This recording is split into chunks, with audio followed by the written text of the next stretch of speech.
What you see there is a man standing on the corner, very smugly, legs crossed, spraying cold water on a woman who appears to be unhoused, sitting in front of his business in the cold weather. Yeah, this is January. So I'm looking for his name here, but either way it goes, he was sitting out there spraying her. We'll get to his name in a second.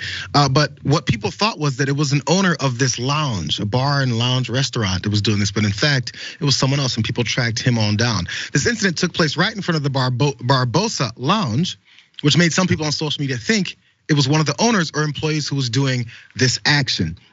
Barbosa Lounge released a statement debunking these claims immediately. So of course, Twitter and all social media took to the internets and found out that it was Colin Gwynn. Here's the guy, and they discovered him. One person pointed out he's the owner of Foster Gwynn Art Gallery next door to the Barbosa Lounge. Is that you assaulting this houseless person? Is what they asked. I'm sure he didn't answer that particular question, but this gallery does pretty well, by the way. Someone else tweeted out because they researched him like crazy. Looks like we have a new candidate for the world's worst human in San Francisco. Following the lead of water vigilante Don Soker, meet Collier Gwynn, gallerist and socialite. His client list, this is who he works with: David Rockefeller, Arnold Schwarzenegger, Ichiro Suzuki, baseball player, Greg Popovich, NBA coach, and Joe Lacob. Don't know who that guy is, sorry. But apparently it's a big name. Now, there's more. People went through the whole thing, they pointed out, and now he's been exposed as to what it is that he was up to. Now, by the way, the San Francisco Chronicle did reach out to him, and he decided to tell them in no uncertain terms why he did what he did.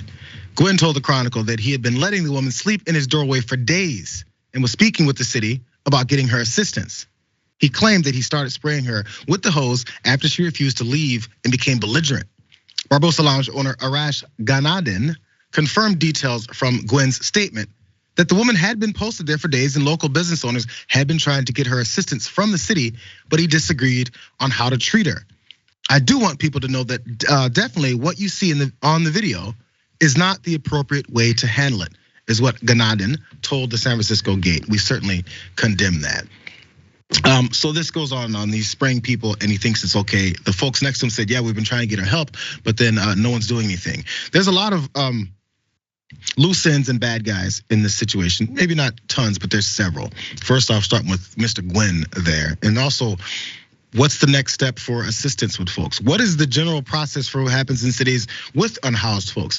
We have to put money towards things, in case people didn't know that. So while we complain and go, how dare we have any of these social programs, bitching and complaining about that, and then asking our politicians, not even asking them, but letting the politicians tell us that they're being told, we gotta cut all those funds, make sure nothing is done from these people, because you know what they need? They need tough love. And what they mean by tough love is FUs. Then when folks like this decide to spray folks down in the cold weather with cold water, which this happens in other places as well too, then it's we need to do something different. Or maybe people say nothing and go, who cares about that human being? They're probably gonna die anyway. Thoughts here, Trey? Yeah, I don't know, man. Something about like the way he is standing, like you said, with his legs crossed, and he's so nonchalant and smugly doing it or whatever. It just seems like I don't know, like Will Ferrell playing a cartoonishly evil rich D-bag in a movie. Or like it doesn't even seem real. Yeah. It's so over the top, you know. And so I guess stereotypical for a rich D-bag in San Francisco. But yeah, people don't. They don't see these people as, being, well, people or, equal members of society or whatever. But when you do something like this, it's going to get some pushback, and rightfully so.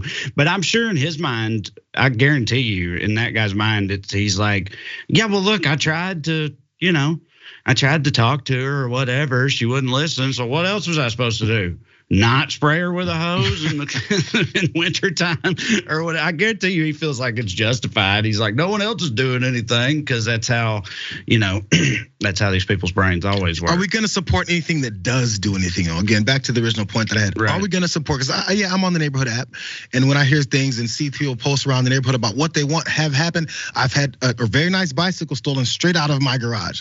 So these things happen to everyone, and the response doesn't always have to be, I want them dead, because I can get another damn bike, number one. And number two, what's the reason why they needed the damn bike? I wasn't using it for about a good solid year. That's a whole side story. But the thing is, then once you start pushing back and say, we don't want any kind of assistance or help to companies, people, from my hard-earned tax dollars, your hard-earned tax dollars go to a lot of things that you don't like. Keep it real. Right.